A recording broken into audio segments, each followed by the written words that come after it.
Check the hour and you're back, bitch. I've been living in culture of riches, about the world bitches. Live, I call the pressure, I'm here is the witness of variable sickness. My heritage is and the shit to be hitting with imminent. It's the threat of them appearing to stick my revisit now.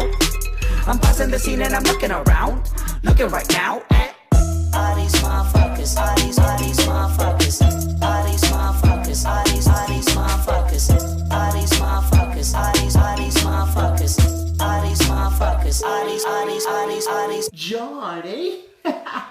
More like Ram to Krishna. Yeah, right, buddy, like your name is John.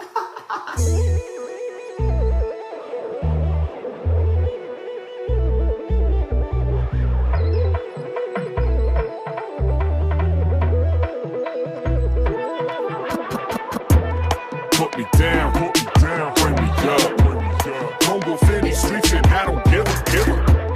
Call me Kuma, bitches racist. Right up in the room, leave you fool by faded.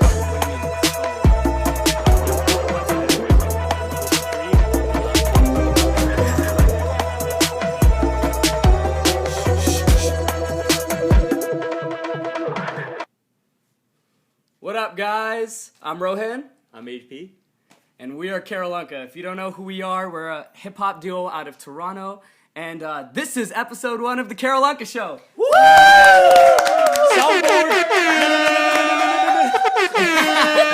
Man, we have a lot of people here. We have a lot of energy right now. Everyone's feeling good. But before we get started, we really want to explain the foundational elements of the show and really why we're doing what we're doing. So some of you might be familiar with the concept of intersectionality. It's the idea that people of different genders, backgrounds, ethnicities, etc. need to work together in order to achieve a common goal. So, Cue this guy. Episode 1 is going great. Sorry guys, zoned out a bit.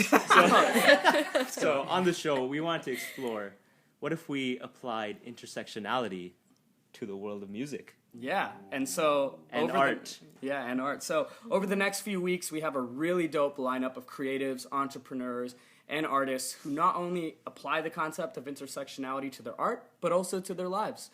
We talk to the guests about their story, translate it into a beat, and we live happily ever after. So without further ado, I want to introduce our first guest. She's absolutely brilliant. She's part vlogger, part makeup artist, part entrepreneur, but full-time redefining what beauty means. Please, everyone, make some noise for AYSHA Abdul.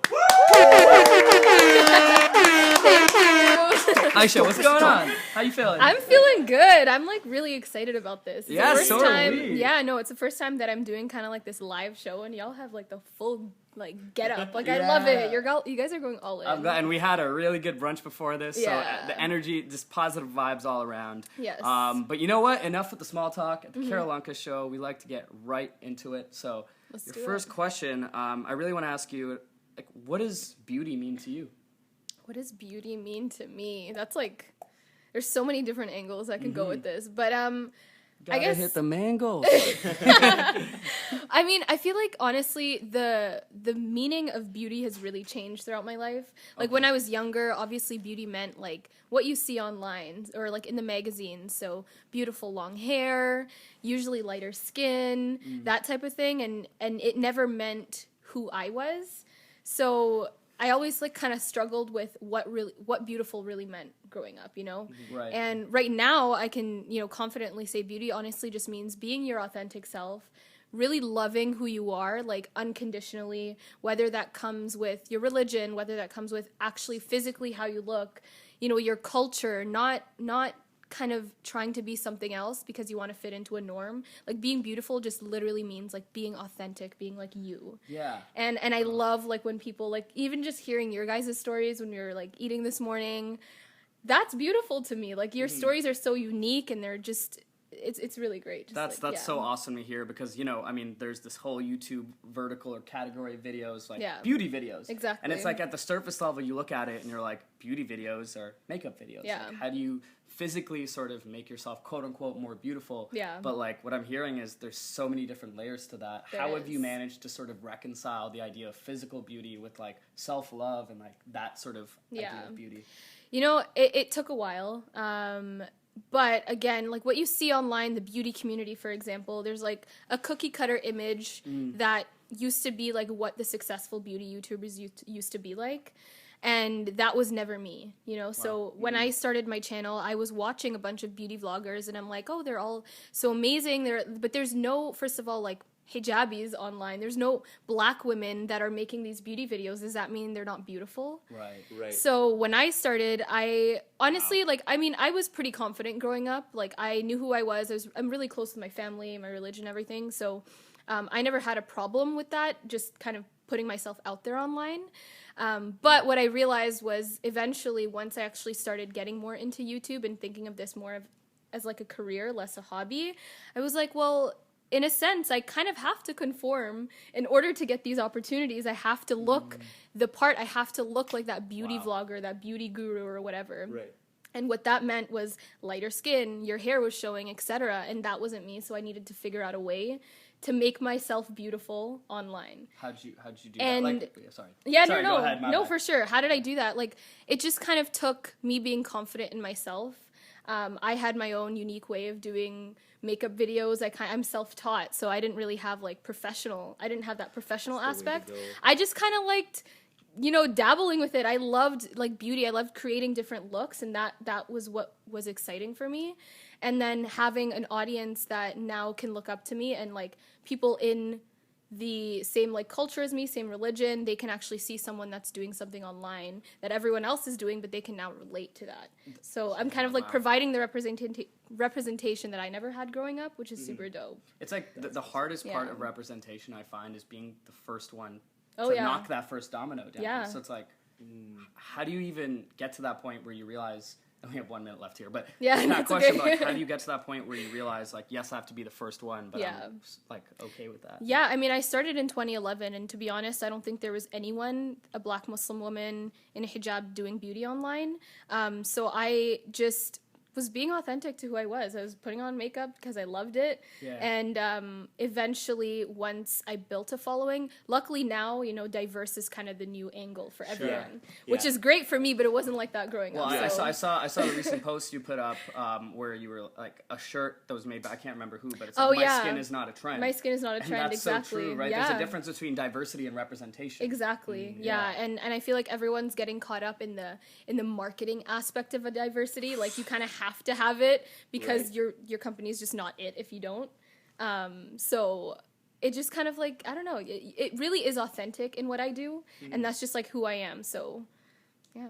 That's so awesome to just hear about, like, and even when we were chatting at brunch, like hearing about your beginnings Yeah. and like how it sort of leads, and it's like you're speaking something to existence even when there's no precedent for it. Exactly. Which is like even better than basically just doing something that other people have where Yeah. there's like representation and whatnot. Yeah, I kind of like paved the path for myself, and now Yeah. people can follow afterwards and hopefully get the same opportunities that I get to have now. Yeah. That's Yeah. awesome. Thank you for sharing that. Of course. Cool. So that's our first question, but before we keep it going, we actually haven't explained the logistics of how the Keralanka Show is actually going to work out. What's that? What's that? Shout out Cheyenne, man. We got him on the soundboard. I told him not to put too many air horns. Can I get an air horn real quick? All right. Yeah. Gonna hear a lot of those. So we're gonna explain that really quickly. Danny, can you please put up the house rules? This is how it goes down in the Keralanka Show. So first, what's going to happen is AP and I are going to rotate here at the interview station, basically asking you questions 5 minutes at a time. Yeah.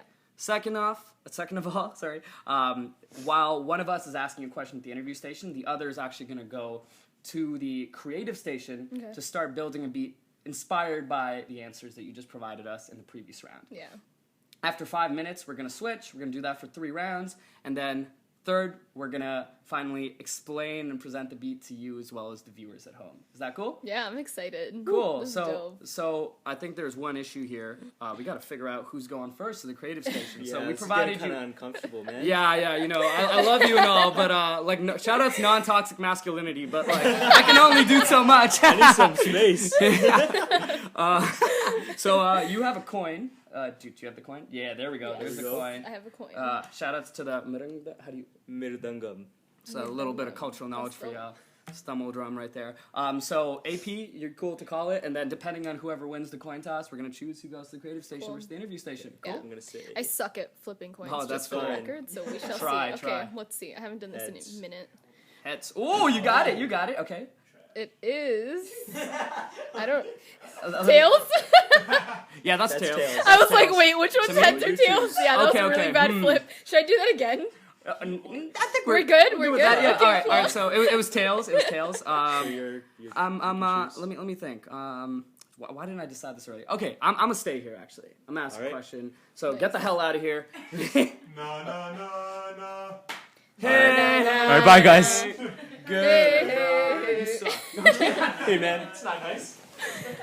Totally kidding. For those new to our brand, I always do that. I love my bro though. It's all good. All right, cool. So while this guy's there, I'm gonna ask you the first, I guess, official question, and Yeah. we're just gonna run it for 5 minutes. Ba-ba-ba-bow. Cheyenne, I told you to chill on that, man. All good.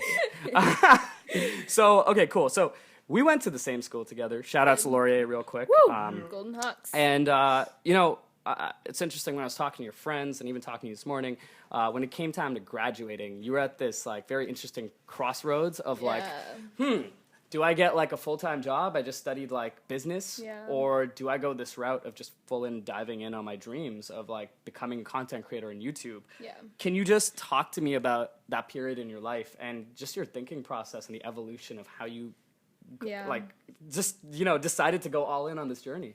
Well, I think it first started the summer before my 4th year. I had an internship at a multi-channel network for YouTube called Kin Community, and that was the first time I really saw the business aspect of YouTube, brand deals and, how many opportunities people get in YouTube. And by the end of that summer, I think I reached about 50,000 subscribers, and they had asked me to sign on to their network, which was really exciting. So I did that, but I was also going on an exchange to France. And Cheyenne, we actually went together. You guys can't see him, but yes. But honestly, I feel like that exchange really just I like, as cheesy as it sounds, I kind of found myself during that exchange. Like, I loved just having 4 months off we had 2 days of school, but school wasn't really the focus. It was Not in really France. just, it was really just traveling and just like allowing yourself to just be free and just explore every opportunity. So I feel like during that time, towards the end of the exchange, all my friends were like, are we good with No, the no, mic? I'm Okay. good. Oh, no, you're good. You're good. No. Don't worry. All my Yeah, friends just were me. like, oh my God, I'm stressing. I'm trying to look for a full-time job after graduation. Some of my friends were looking for co-op jobs during that time as well. And I was just kind of sitting there like, Wow. I don't know if I want to find a full-time job right now. Like, I loved traveling, and I'm like, if I could do more of this, that would be great. But if I have a full-time job, I won't be able to have the time for that. So by the end of my exchange, I'm like, you know what? I was also creating content around that time. Like, anytime that I would go on a trip, like we went to Italy, I think I visited over 10 countries during that 3-4 month period. And I just loved the aspect of content creation. And that's kind of what really kept me going. So when I came back to Laurier in January 2017, I was just kind of like, you know what? I want to explore YouTube. And by then, I had around 60,000 subscribers. I was skipping classes because I was trying to love film it. videos. I love I was it. putting all my energy into it. Oh, no. Skipping classes, watch out. The boy them gonna get you, man. The boy Don't tell them my gonna parents. get you. But it was because, like, I just had such a passion for it. And I'm like, I need to set myself up by the time I graduate to have enough of a base to, like, Right. get me going. Right. So you were like, I this knew. has to happen. Now I Yeah. just gotta build the Exactly. steps to- I knew. And, what's crazy is the second I decided that I was going to do this, after I graduated, I had 60,000 subscribers. Literally the first week I came back from France, I got a call from my network, and they said, hey, guess what? You're going to be a featured creator at VidCon this year. And VidCon, for any of those who don't know, it's like the biggest YouTube creator event there is. And that was always a dream of mine, just to attend. So Just attending. Just to attend, and to yeah. get like a featured spot. Exactly. Yeah. So I just kind of wrote down, I kind of like made it a vision. I wrote down on a paper, I'm going to hit 100,000 subscribers before I get to VidCon. Come VidCon, a week before, the day of my graduation at Laurier, I hit 100,000 subscribers. And from then I was like, this is it. I'm just going to continue. This is it, right? Yeah. And it's like, you can see that trajectory. It's like, it's not Exactly. even like the 100,000 subscribers is the be all end all. It was just the goal, and I actually achieved that. I put, like, it wasn't just writing down a goal and then, like, magically getting it. I course worked not. my ass off for 4 months, like, while in school, while doing, Totally. you know, like, while trying to graduate and try to pass my classes. I Yeah. worked my ass off to post these videos every single week. Yeah, your friend who's a fellow Black Hijabi, sorry, remind me Yeah, of her name. Shaht. Yeah, Yeah. shout out to Shaht, She man. lives in wa- LA right now. Yeah, and I was watching your Q&A with her, and you guys were Yeah. talking about this exact topic around like speaking things into existence, and Exactly. it's like, but it's like you still have to put in the work, right? 100%, That's yeah. what I think a lot of people don't necessarily understand. Is Exactly. there's a philosophical aspect to it and a practical aspect Yeah. to it. So how did you balance those two? So it was honestly just making the goals for myself, and I'm like, this is the long-term goal. What short-term goals am I going to do in between that to reach that goal? So it was obviously it was a lot of dreaming. It was a lot of like, this is what I'm going to do, this is what I want, but I had to put in the work. So I was investing all the, like, I don't know, I was making maybe $500 a month on AdSense at that point. Right. I was investing all of that back into my production, buying new products to review, buying new camera equipment, everything. I was putting everything I could into that I possibly could. Connecting the dots backwards, would you say that's Exactly. something you did where you Yeah. like almost saw the future and you were like, yeah, like right now I'm at this stage, but like I got to keep investing. Exactly. Right. Yeah, no, and I think I had around 80,000 subscribers at around May, and I'm like, well, I have 1 month to get another 20,000, and that was around Ramadan, so I was posting, I think, like, multiple videos during Ramadan. I'm like, I'm gonna put all I can into this last month Yeah. to reach that goal, That's and beautiful. like, And you it know, by the end of happened, it, it and it happened. happened. Yeah, That's and it was crazy. the best feeling to first of all reach it on the day I graduated. I feel like that was just a huge sign, but also like 4 days before VidCon. That's crazy. So- It's like it all happens. Yeah. We're out of time here, so I'm gonna just, hey, AP. Time to switch, boy. All right, so I'm actually gonna switch. I'll see you. Yeah. So I'll see you in 5 minutes. Okay. Cool. Good luck. What's up? How was that? It's great, you know. Yeah. I have no idea what happened over here. Can Oh only wait, you assume. guys don't get to see his answers? No, so actually, Oh. we don't know each other's questions. Oh shoot. Okay. Yeah. All right. Yeah, we don't know each other's What's questions, that? man. You don't know what a question is? Bad timing, man. All right, so I'm going to start this section for me. Let's go. And so my first question for you was, when did you get into makeup? And what was it about makeup that drew you towards being a makeup artist and going that direction? So I got into makeup, I'd say around like grade 8, so like 2008 or something. And there wasn't really a particular reason. My mom never wore makeup, but I was watching YouTube videos and beauty videos, and I was like, that's kind of cool. Like I want to start doing that too. So I didn't have any money, first of all. I was 13 years old. So Right. any kind of allowance that I had, actually I did have a job when I was in grade 7 walking a kid to school. Okay. So any of that money I would collect and I would put that back into it. So I was like, all right, I have some money, let me buy some makeup. I got into it, and I think what I really loved about it was the fact that I could, you know, put any colors on my face, be really creative with it. Right. And no one really had to say anything because I would just wipe it off and go to bed. Like, that was Right. my routine. It's just like an outlet for you. Yeah, right? no, it was truly a passion. It was an outlet, and that was my routine. Every single day I'd do my homework and then put on makeup, and no one was seeing it. So when I started my channel, it was really just a passion. I was like, I'm not good at makeup, but I'm just going to show people, like, how I do it anyways.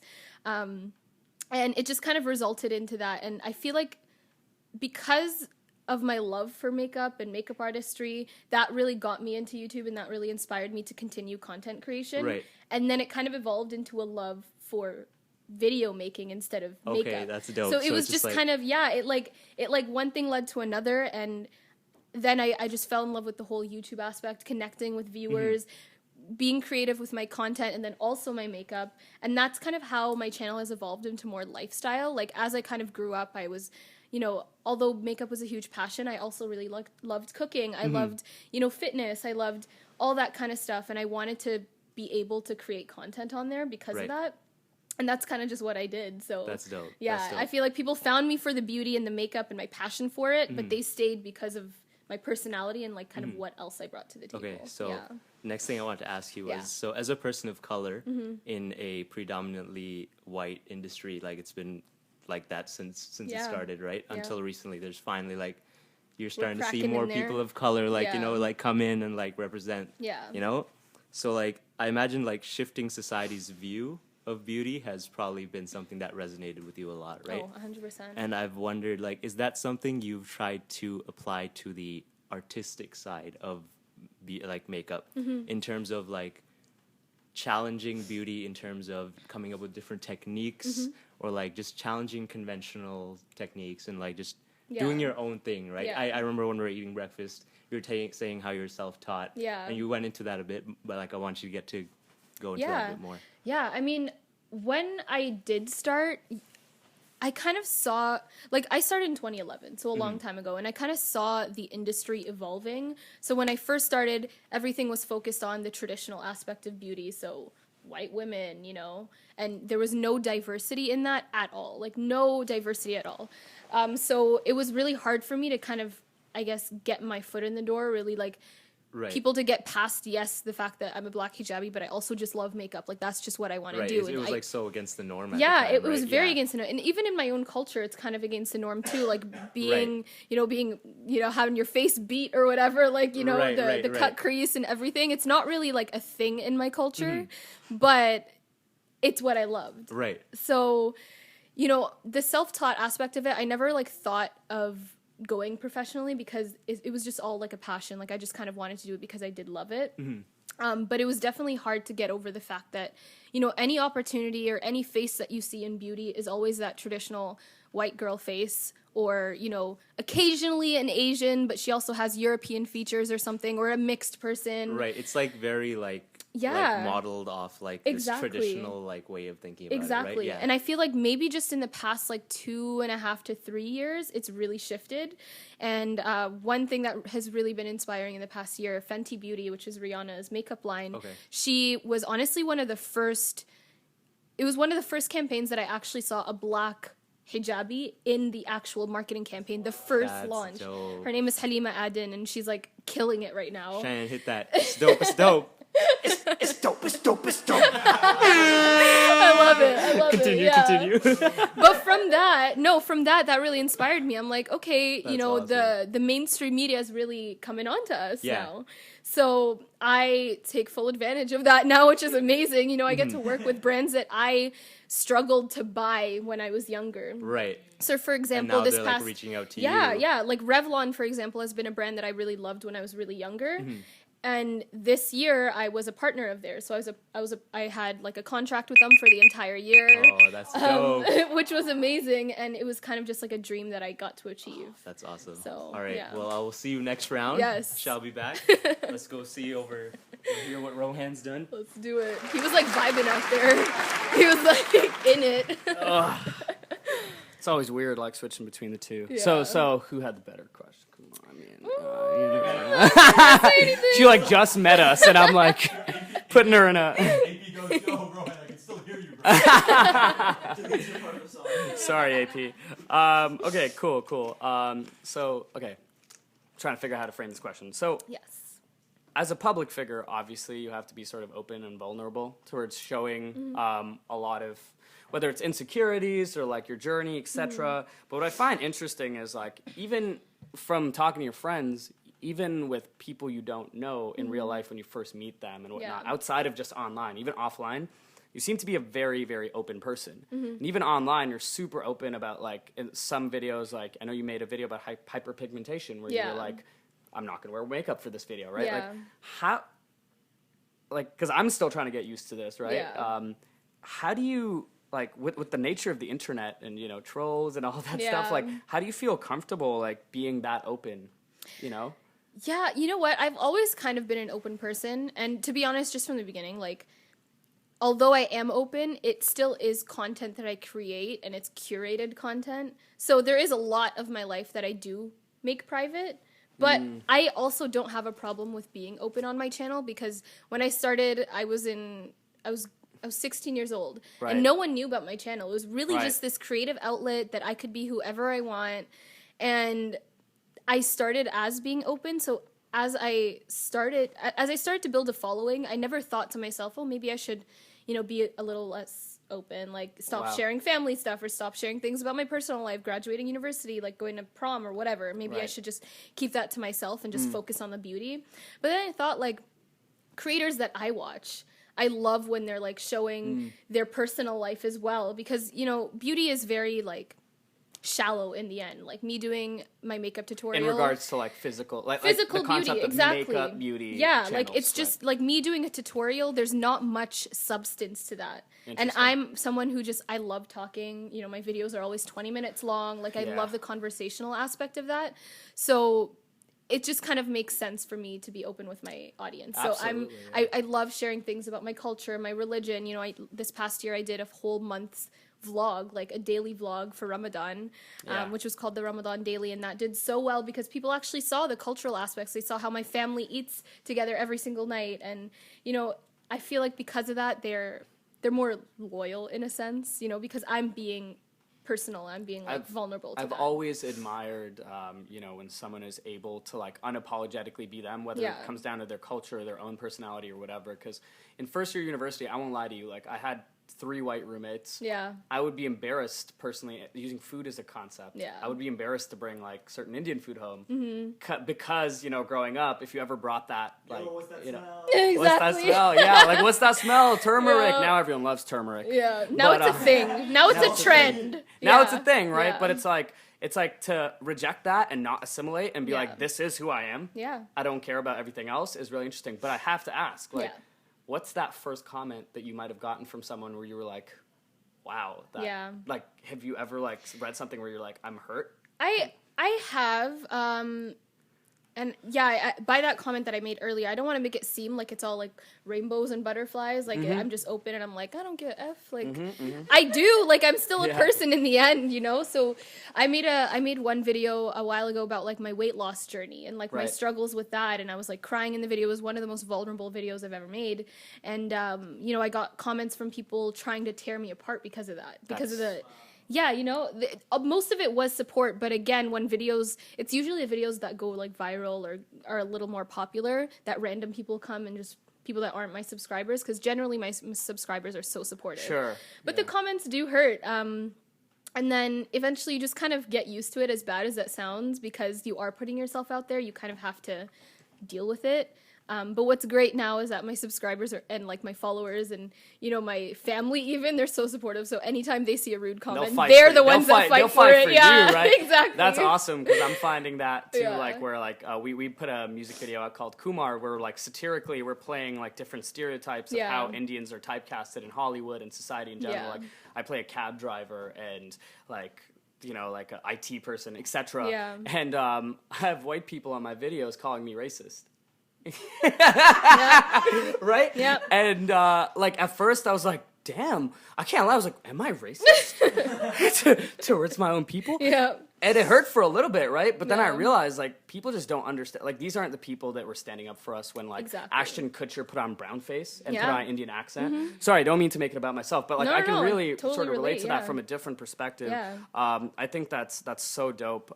When would you say that point was? Because going back to our earlier question, you talked about finding self-confidence. Mm-hmm. Yeah. Would you say that your ability to almost shun those comments and not be affected by them were like correlated with that point in your life where you found self-confidence? Or Yeah, I mean, I've always kind of been a confident, like sure of myself type of person.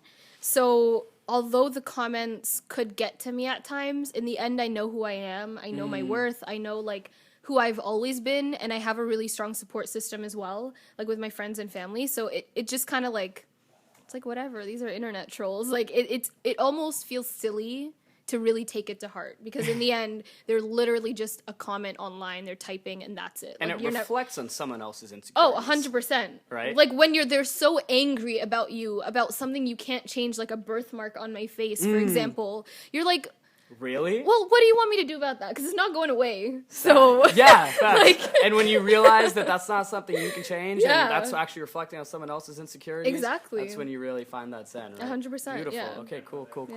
Hey, AP, we're done. This guy's. Oh, look at him. He's like, I could tell, like, that He's into happens. I it. was trying to add some strings in, and I was like, oh, I'm out of time. All right, I'll see you. Bye. Have fun. cool. This is fun. Yeah, I might have accidentally deleted like everything you did. This is fun. No, I'm kidding. Come on, man, you should know I'm kidding. Oh, Man. wait, did you actually? Yeah, of course. Oh, he's kidding. All right, we're good. Kidding. Did that sound like I was kidding, guys? I almost had a Zoom function. Oh, I know, right? Am I serious? all right. So I'm back. How was the last round? That was great. We got some deep topics. I'm sure you'll be great too. Oh, there I'm we sure go. you're There we go. creating That's some what I fire was. content, yeah. That's what I was going for. All right. So the next thing I wanted to ask you was, as a Black hijabi starting off in the beauty and lifestyle community at a time where there was a lack of representation, Yeah. what were some of the struggles you've faced, and how did you overcome them? I imagine there's a lot. Struggles. Yeah. Yeah, a lot of struggles. And I feel like the struggles didn't start, and as bad as it sounds, like it didn't start until there was money involved. Mm-hmm. Because when I was making content, it was just for me. Like, It's just for I didn't fun. even know people could make money off of YouTube videos. And Right. if they did, I was like, it's probably just like $10 a month. Like, what are they making off YouTube? Right. So, you know, once the hobby becomes more than a hobby, Mm-hmm. and I'm sure you could probably relate to this, Yeah.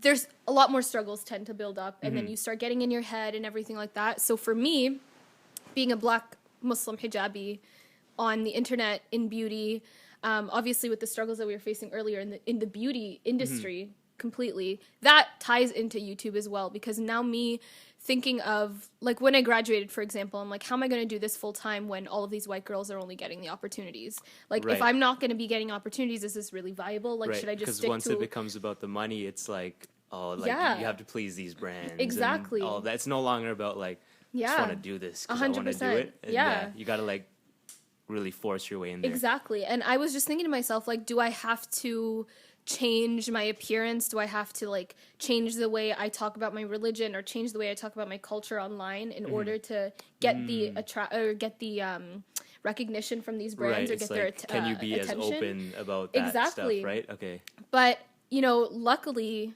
and I spoke, I think, about this with Ro, and luckily, like, the change in the industry now is like the diversity angle. Yeah. Which I was like, great, this is amazing, I'm gonna look into this. So it was very rocky in the beginning, I will be 100%. When I first graduated from university, all my friends were getting their corporate jobs, like good pay, whatever. I was not making a lot of money at all. Yeah. But then when I first got my first sponsorship, I was like, oh my God, this is amazing. It was like, I think it was like $4,000 or something like that. Like, it was an insane amount of Damn, money that I yeah. never would have thought I could get. And that was your first one. That was too, my right? first. It was my first major one. Yeah. Oh, that, And that was- that would have been like a sick feeling. First of all, I was like, wow, like people are actually paying attention to me. yeah. And they're actually investing like legit money that I could actually live off of now, and like not just put back into my channel, but I could actually live comfortably off of it. And it still is a struggle because, you know, even just recently I got approached by a brand. I got approached by a brand that I know always works with creators. And they came to me and they were like, oh, we'd love to gift you this product for you to do this post and this post and this post. I was like, okay, great. This is my rate. And they're like, oh, we were actually just going to do a gifting. And I was like, oh, but you don't have a problem paying these other people for the same content that I'm going to be Right. making. It's like, What's why the aren't difference? you paying me? Exactly. Yeah, like, what's the difference? And that's the time where I'm like, okay, I'm going to step back. First of all, I can afford the products. I'll buy them myself. I don't need your gifts. Best decision. Like, Yeah, and, you know, saying no to brands that don't really Yes. see your worth. Yeah, and if they don't like respect like who you are Exactly. as a person, it's Yeah. like, why would I even want to work with Exactly. you? Right? Yeah. So you just kind of have to know your worth, Mm-hmm. and yeah, just don't astray off of that. Yeah. It's the same. It's the Yes, same thing 100%, about like, man. you know, you like women, for example, you know, equal pay for work of equal value. It's kind of the same type of thing, but for me, Exactly. it's just like the equal pay for for who I am. Like, you know, just Yeah. because I'm not, you know, that girl that you hired last time that doesn't look like me, Right. doesn't Just 'cause mean I that don't fit the cookie just cutter. exactly like, that doesn't mean that I you don't should- deserve that, you know? Exactly, So yes, yeah, yes. knowing your worth, even if you have to step away from money, Mm-hmm. like I've had to say no to a lot of deals that are like legit money. Yeah, yeah. But it's still not my It just worth. doesn't vibe with your values. It doesn't vibe It's with my like- values, and yeah. it's still not my worth. It might be good, but it's not what I'm worth. Right. Yeah. Okay, cool. So there's only a minute left, and I actually Oh, had yeah, two no more worries. questions Oh, for no, you, but you know, I'll sorry. just go with one. Where do you see the beauty industry going in 10 years? Yeah. And in terms of representation, and what are some changes we need to make right now to get there? Yeah. I think a lot of brands right now in beauty space are going in the right direction, but there's definitely some big brands out there that are not tapping into a diverse market and still continuing with that same cookie cutter image.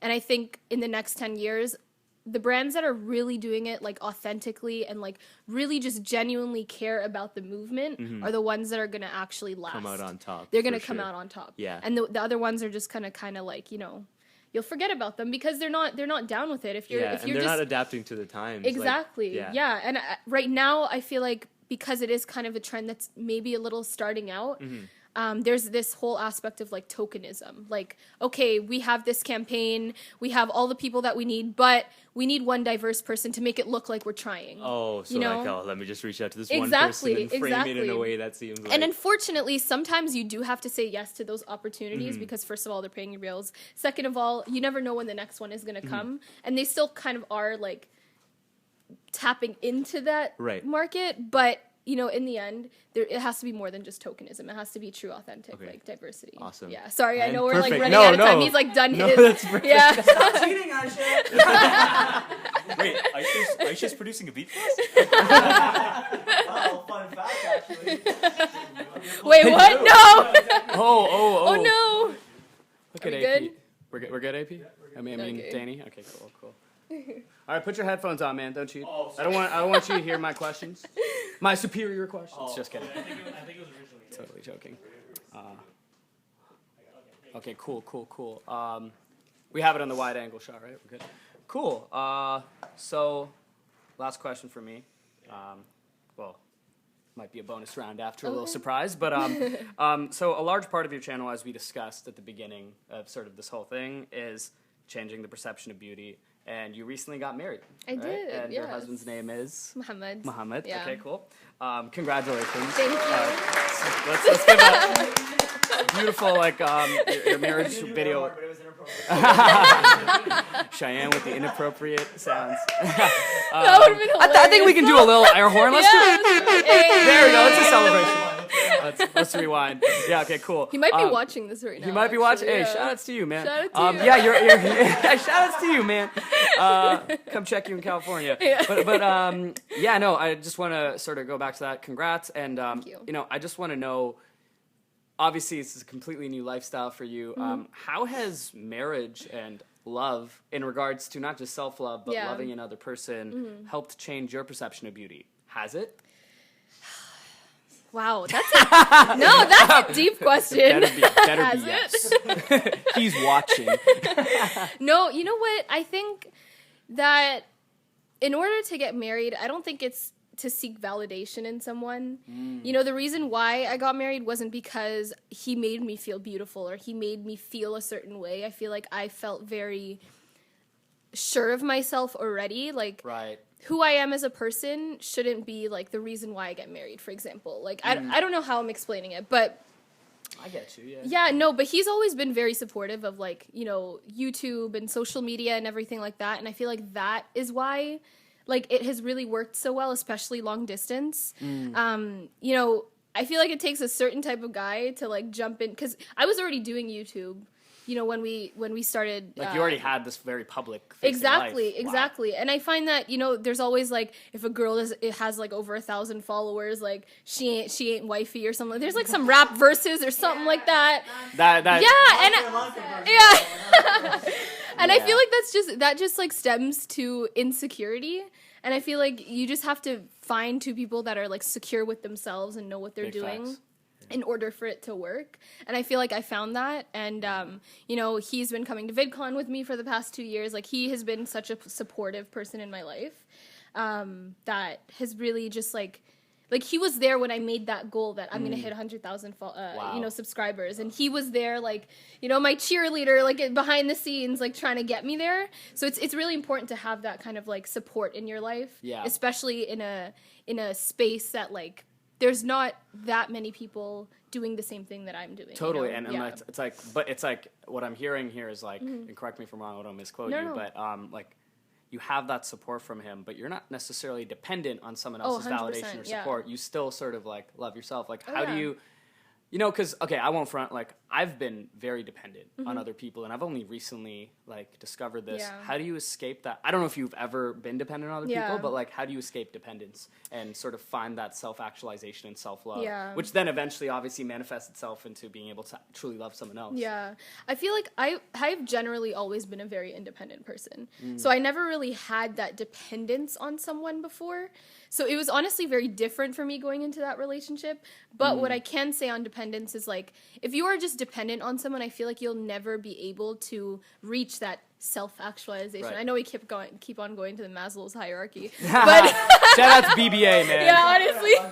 I know, Organizational behavior, the worst class. It's true, though. Like, if you are really just dependent on something, on someone, whether that be a person or money or whatever it is, you're just going to be holding yourself back from achieving what you want to achieve. Okay. So me being independent, I'm like, this is what I want. I know I have the capabilities to do it, so it's just doing that for myself. Right. And if I have supportive figures behind the scenes, then that's just like an add-on. It's kind of like the cherry on top. Okay. Like, it makes everything better, but I could still do it on my own. That's dope. Okay, so I know this is morphing into a very different question. Oh, no, it's okay. So me, I've sort of been self-analyzing myself over the past few months, and I've realized I'm proud of myself and that I'm no longer sort of dependent on my relationships or everything. Yeah.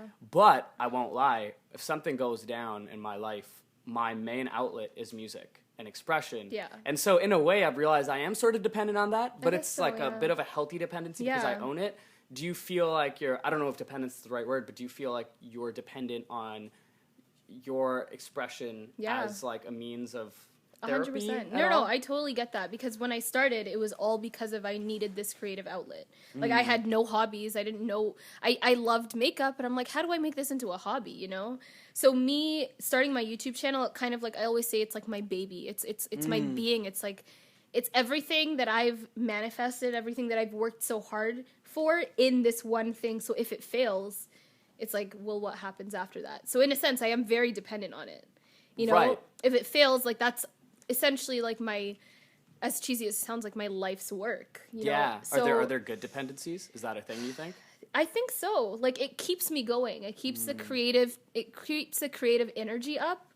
So, you know, when I go through, I don't know, like, if people are, not me in particular, but if I'm going through a depression, if I'm going through something hard in life, I can always turn back onto my YouTube channel and onto my creatives to keep me going. Like, it's always something that was there. So when I was in university, doing classes that I hated, like finance and accounting and all that stuff that I just couldn't stand, you know, like being able to shout out CPA. No, but being able to then fall back onto my channel and do what I really, really loved was so amazing. Like, it's such a great feeling. Therapeutic. And I'm so glad that you found that creative outlet, because so many people don't. Exactly. And that's beautiful. Yeah. Thank you. Yeah. For real. Cool. All right. AP probably doesn't even know his time is up. Oh, yes, he does. Okay. Good. All right. I heard AP. Must be inside. He's like a dog. You're disrespectful on live TV like that. Come on, man. You can't see who I am. Hey, are we allowed to fire you on live TV? I'm kidding, guys. He's a really nice guy, right? Yeah, I guess. He's jamming. Somewhat. I'm excited to hear this. Oh, I can't wait. I can't wait until you hear the beat. That's like so exciting to me. All right, so when you started, was makeup something that you wanted to pursue on the side, or did you always have the vision of becoming an influencer in the space? I never had a vision of becoming an influencer. Okay, so until maybe, like, when I had that internship with Kin Yeah. Community. That was like the only time I could actually maybe seeing it happening. But I never started for the sake of that. I never Right. started for the sake of money because Right. I didn't know there was money in it. Right. Yeah. But I guess I mean, like, when you started, was there ever a vision of like doing something bigger in the space, or was it just like, I'm just gonna do this for fun? It was honestly just doing it for fun. Like, Yeah. it was just a hobby. Like, you know, Yeah. people who like to snowboard or people who like to, I don't know, paint. Like, Yeah, just I for totally fun, get that. completely. Yeah, I mean, that's like me and music. Exactly. Right? It's like, Yeah, it you kind of just for started fun, because, and then when someone you said get you could- really into it, and Yeah. then someone tells you you're good at it, and you're like, You're like, I wait, am? what? Exactly. And I always okay. think that's the best because when a hobby that you truly love and you're truly passionate for then turns into a Facts. career, Yes. that is literally the best of both worlds. Like, Yes. it's like yes, I never would have thought this would be my career, like, ever. yeah, and So like, to be able to call it and, you know, honestly, to be able to make the most money I could ever think of making, like, I don't And know, just- you're less just than doing 2 what years you out love, of right? university Like, that I oh, absolutely man. love doing. It's yo, like, actually, I wish we had like an even better version of that. no. Yeah, no, Oh, it's a really that's great awesome. feeling. Yeah. So, okay, what gave you the confidence to pursue YouTube as a full-time career? Like, I know it takes like a lot of confidence to be Yeah. able to like tell your friends, tell your parents, like just to be able to tell people around you that, Yeah. hey, listen, this is what I'm doing full-time. But like, Yeah. where do you think you found that confidence? I think the turning point for me, like the confidence for it, was really after I came back from my first VidCon. Mm-hmm. It was the first time that I felt like I was actually a part of something big. Mm. Like going into an elevator with Timothy DeLaGhetto. He was a creator that I started That's watching, dope. like, Yeah, literally, I like, watched him. before I even had a channel. Yeah. So now standing in an elevator for him, wearing the same badge that says featured creator, like coming back from that at home, I was Right, like that's- kind of that feeling of acceptance by like the Yeah. platform that you've been like posting content on, and it's Exactly. like, oh wow, like it the was platform yeah. itself has reached out to me and Exactly. like come out, right? It was legit, and also another turning point was the Women to Watch campaign that I Mm-hmm. did with Google and YouTube. That, you know, they flew me out to New York. They named me, you know, Canada's Woman to Watch in Beauty. That's awesome. And it was a legit like campaign. Like it was the first time I was a part of something Mm-hmm. that felt like more than just me posting videos from my bedroom. Like, you know, it felt like a legit that's so thing. dope. So I feel like honestly that gave me the confidence for it because it was the first time I could actually see myself doing it full time and people actually taking me seriously. Like I had something of worth to show them. Right. You know, not saying my content online wasn't worth it, but, you know, even just people in my culture, my family and everything, them just seeing me posting videos from my bedroom was like, oh, okay, that's cool. Like, Right. so when are like you getting they an just actual look at job? it and they're like, okay, but like, Yeah. what are you getting out of this, right? This Exactly. always becomes a question. Yeah, so playing that commercial for my dad when it came out, he was like, whoa. He was like, I wait. can just imagine. Yeah, Oh he my was like, wait, what? Like, he didn't even say anything. He just, like, kissed me on the cheek, and he was like, that's really That's- cool. He's like, I'm proud of you. Oh my god. I know, I'm getting emotional. No, that's so. Actually, I actually like Yeah. got some goosebumps. So I think that's what really gave me the confidence. That's yeah. so awesome. Yeah. Okay, let's say that VidCon didn't happen. Where, do you think you would have had still? Do you think you still would have went through with it? I think I would have. I think it would have been different, but I Oh, think for I sure, yeah. still. I think I still would have went for it. Yeah. So like the confidence was like definitely inside. It was you just inside for needed sure, like yeah. a trigger Exactly. to like fully release it. Right? Exactly. And then also I have a really close friend, Shaht, who lives in LA right now. We kind of do the same thing in the same space. So seeing her, you know, she took a year off university or she just stopped going to university completely, Yeah. and she pursued her passion for it. And we both had around the same following and everything like that. So seeing her be able to do that, Right. Yeah. I it found kind like, of like both of us kind of fed off of each other. We kind of like kept each other motivated to continue. So I feel like having that support system of someone that was actually in the same position as me Right. really helped for me to visualize everything and see that I could actually do it like as a career. Yeah, it's like So- just surrounding yourself with like-minded people who Exactly. have like either who are doing the same thing or who are like doing better than you. Oh, I 100%, found is yeah. like so inspiring and like Exactly. so empowering because it's just like It keeps you're you my going. friend, Yeah. and if you can do it, why can't I do it, That's right? the It's exact like, let's thing. just Why do it can't I together, do it? right? Yeah. that's Yeah, so dope. for sure. And perfect, right? Oh, wow, that's the first round I finished on time. Thank you. I won't be back, though. Oh, I'm so sorry about the beat, man. Yeah, what? He deleted everything, so we had to start again. I hope that's a joke. Oh, well, I guess you'll have to find out, folks. Just make sure you're tuned in to the end of the stream. Yes. Don't drop off, all right? Cool. So I'm actually done my questions, so I'm gonna throw this away. But we have a special bonus round. Yes. AKA an excuse for AP to finish this beat and make up for my mistakes. But, again, like at the beginning of the show, we talked a lot about intersectionality and taking intersectionality beyond, using it in your life and applying it to art. We want to sort of reverse the roles a bit and have you interpret some of our art. So I'll give some of the context, but if you're cool with it, we're going to just play a little snippet from one of our songs. And then I'll just give a little bit of I hate explaining my art. I hate it. But, I'll give it a little bit of context just so you're not completely lost, and then we can have a conversation about it. Cool? Yeah. Is that cool? Cool. All right, Cheyenne, my man, no air horns. I mean, give a bit. All right, let's go. I don't wanna roll. Yes, you either wanna come home with me. So please don't leave me alone. I don't wanna roll. My inner man's blown, I've been so alone. Vulnerability, but my culture been killing me. Please don't fuck with the energy of the soul. Whoa. I don't wanna roll. My inner man's blown, I've been so alone. Vulnerability, but my culture been killing me. Please don't fuck with the energy of the soul. Whoa. Cool. So I know it's... That was amazing. I really appreciate that warms my That's soul. I dope. really appreciate that. Thank you so much. So essentially, this song is called Then and Now, and it's on our Spotify and everything. And essentially, it's my most personal song, I would say, that I've sort of made.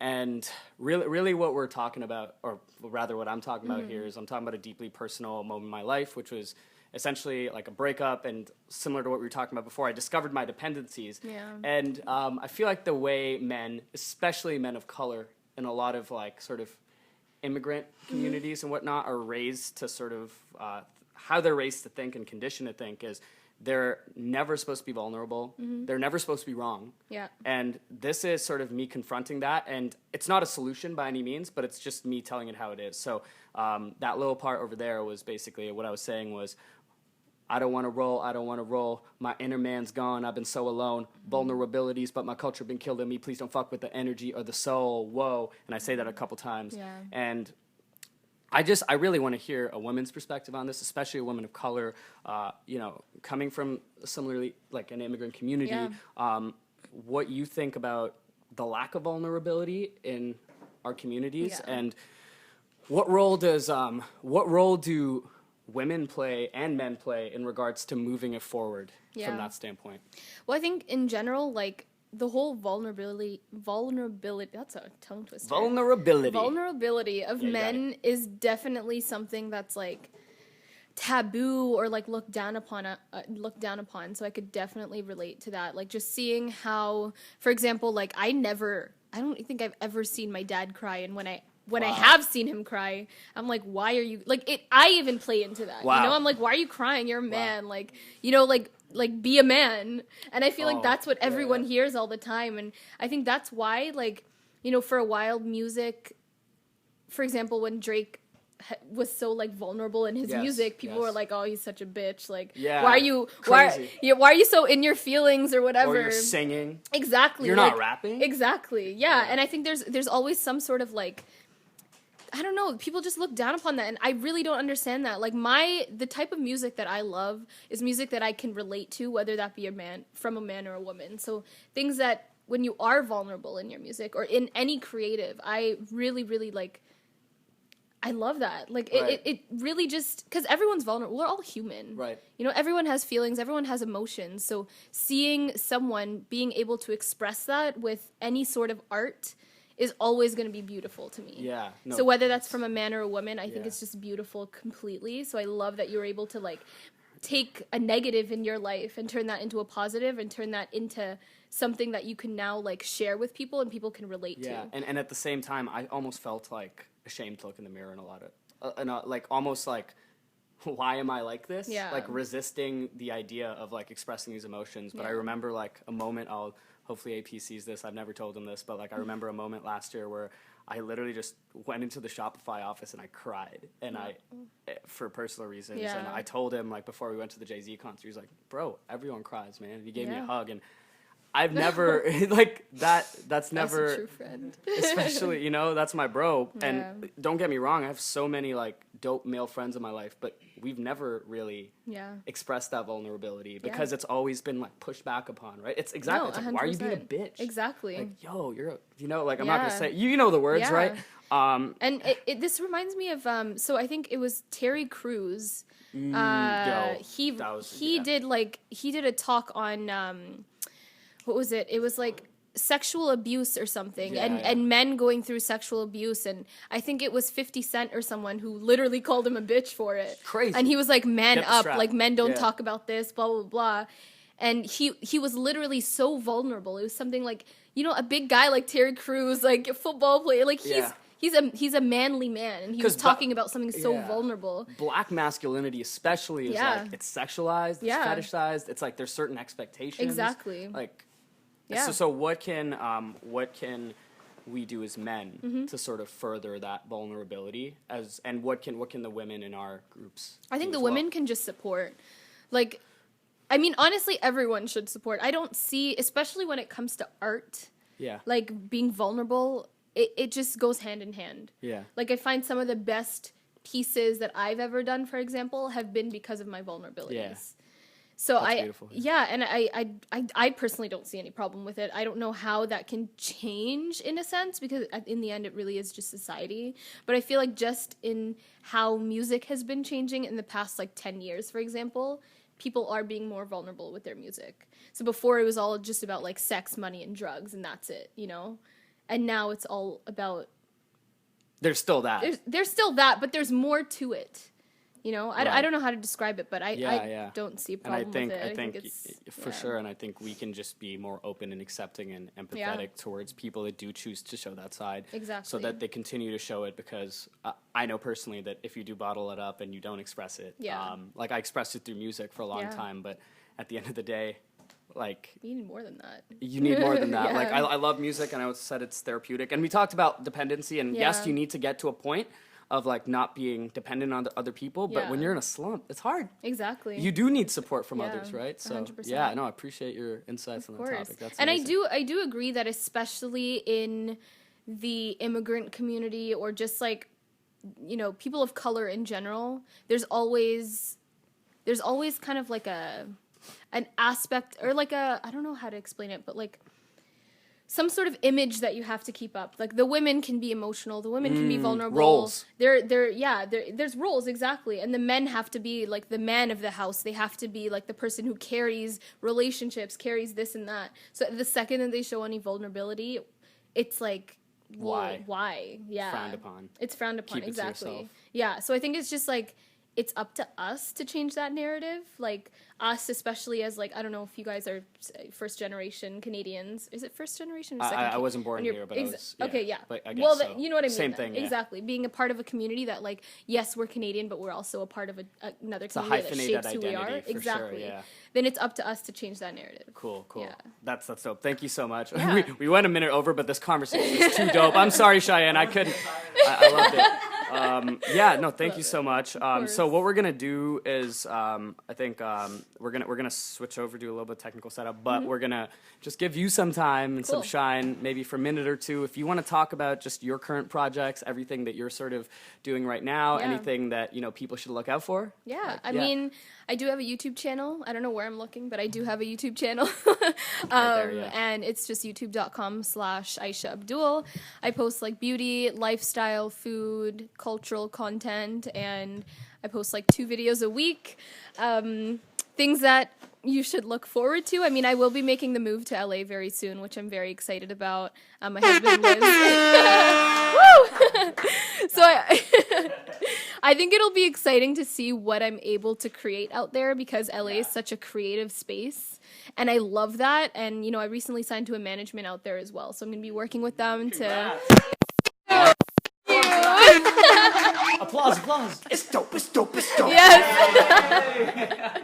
Yeah, so I'm excited to create more with them, you know, hopefully release merch, a company essentially. And I think it'll be exciting. Congratulations. Yeah. Thank you. Thank you. That's awesome. Cool. All right.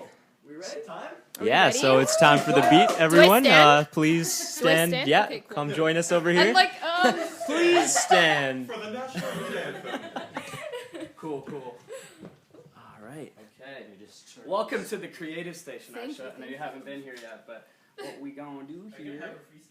no. We're not gonna freestyle. Oh God. I mean, cannot do maybe freestyle. if you're cool with it, I'll put some vocals over this Absolutely afterwards. Okay. Cool. Okay. All right. Cool. So what we're gonna do is we're just gonna like play the beat for you, capture your reaction basically, and then AP and I are gonna just like drop it off. Explain it. Drop it off. Explain the thought process. I'm super nervous right now. Oh my God, no! I'm so excited. So we're just gonna explain it afterwards, and then cool. wrap it up. Yeah. Cool. Let's go. All right.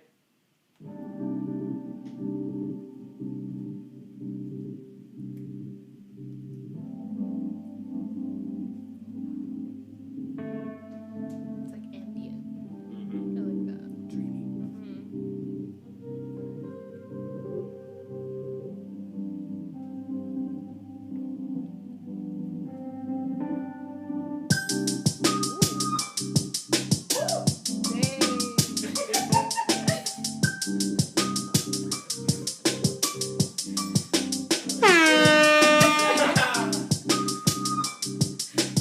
No.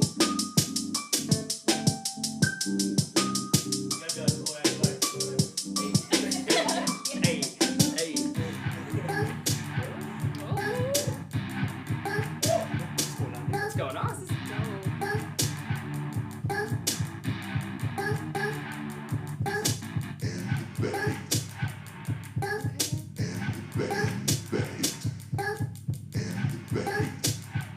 You guys were doing this while we were talking. That's amazing.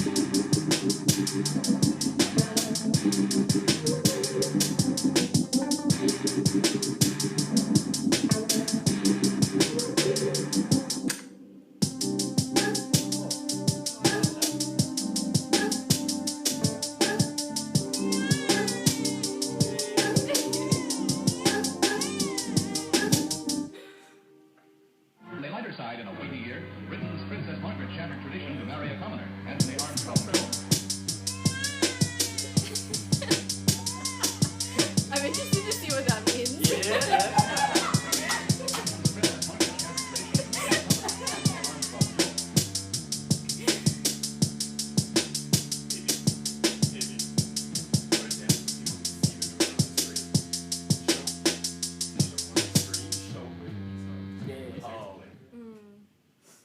Dope. Wow. Okay. Sorry. Cool. Go with that mic. All right. was dope. So, Yeah, you want to start or sure. let's go because you went first. Yeah, I went first. So. Is the hopefully the audio is good if y'all hear us. Cool. Yeah. Hopefully. Okay. Cool. So we're gonna stand. I'll duck out for this. Go ahead. Okay, sure. Yeah, we'll just like switch out and switch in. Okay, so what I did was so you hear these drums, right? So these drums to me are very like they're very rigid. They're very what's in right now, right? But then I wanted to switch it up in between to represent staying true to yourself and trying to challenge the norms like we were talking about. So what I did was it just got really weird, you know?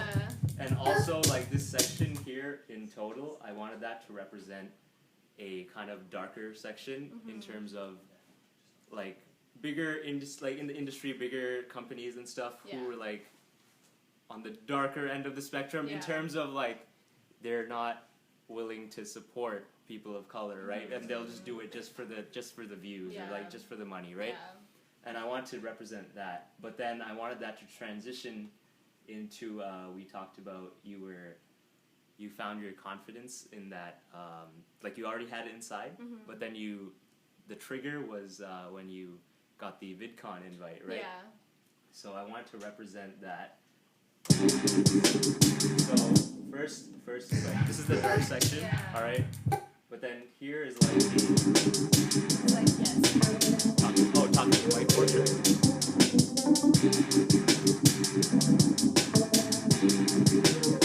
So this is like the confidence kind of building, and then what I did is I just put in a trigger sound right here. Yeah, so like, and then that happens.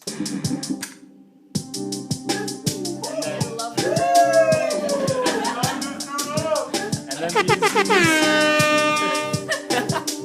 and then these softer sounds come in here.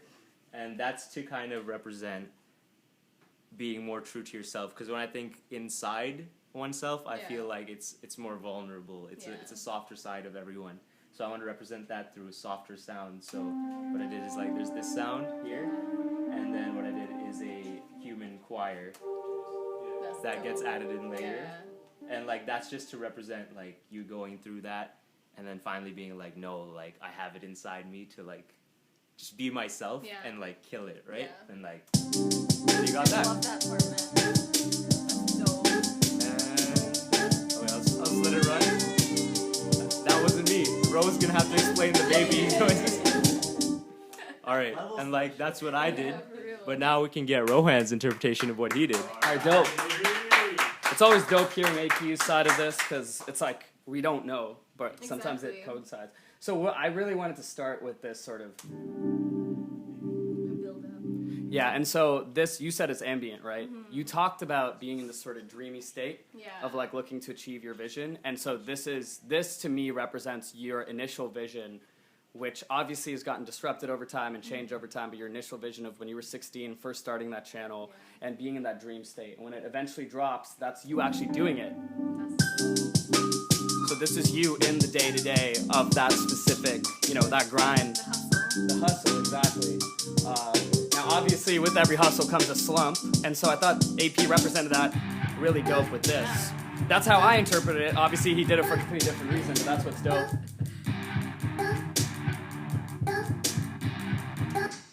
So he had that trigger, and then it switches off into this.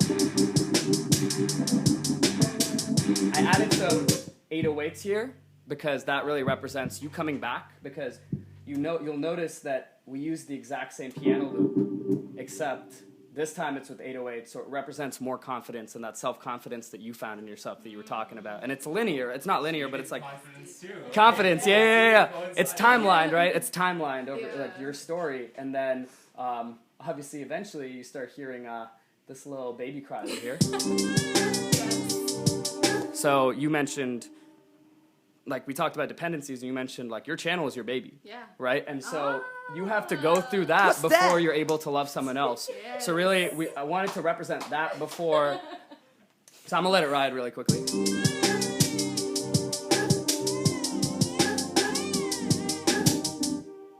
And then. On the lighter side, in a weighty year, Britain's Princess Margaret shattered tradition to marry a commoner. And So it's hard to hear, but like saying like you shatter tradition by marrying. And so this represents you going through that marriage, but only after you found yourself, only after you sort of built the confidence to like take after your baby, which was your craft and your art. Yeah. And then eventually it comes back to this super confident loop eventually. And it's not done yet. Your journey's still going. And so there's the baby, but then there's the marriage. And How did you even find that? oh, can't give away my secrets now, can I, Aisha? Otherwise I'm out of a job. Listen, you have a beauty channel, we have a music channel. Let's keep it that way. Dope. She's got music too, though. She does have music. Hey. To viewers at home, I don't know if y'all 10 years know. old, 10 years old. When Aisha was 10 years old, she learned how to play the guitar. That ship has sailed. You're good. Oh no. Oh, it's fine. Dope. All right, cool. Well, that is your story, Aisha. I love that. Thank you so much. That was so Yeah. And before we let you go today, we gotta ask you, like, who is someone that you would love to see on the Keralanka Show based on your experience? Oh, who would I love to see? You guys aren't sticking to Toronto people, are you? I mean, you know what? Just the world is your oyster. Go for it. Whatever you Yeah. think. Whoever, yeah. I mean, honestly, you guys brought up Hassan Minaj. I think it was him that brought it up when we were talking about I would actually love to see his story because, I mean, he is Muslim too, so, like, I can relate to him on that aspect. But I feel like his life is so interesting. Yeah. And I want to know, like, every detail of, like, how it went. I mean, I know he's pretty open about it anyways, but I Yeah. feel like it would be really dope to, like, see him on Yeah, the and show, like- we've heard his story from the perspective of Yeah. like the comedic aspect. Yeah. Exactly. That's I dope. want to see, like, what's underneath. You hear that, Hassan? What's up, man? Keralanka Show. Dope. All right, well, thank Yeah. you so much. Really appreciate Of course. it. Like, Yes, that thank was you. Yes, yes. Thank you for having me. Hey, check out Aisha.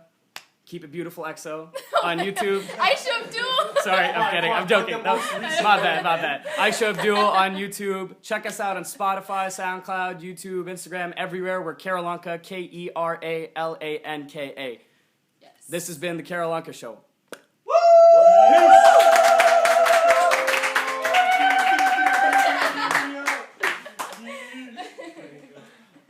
That was Just let it run for like 20 seconds or That's so. a wrap.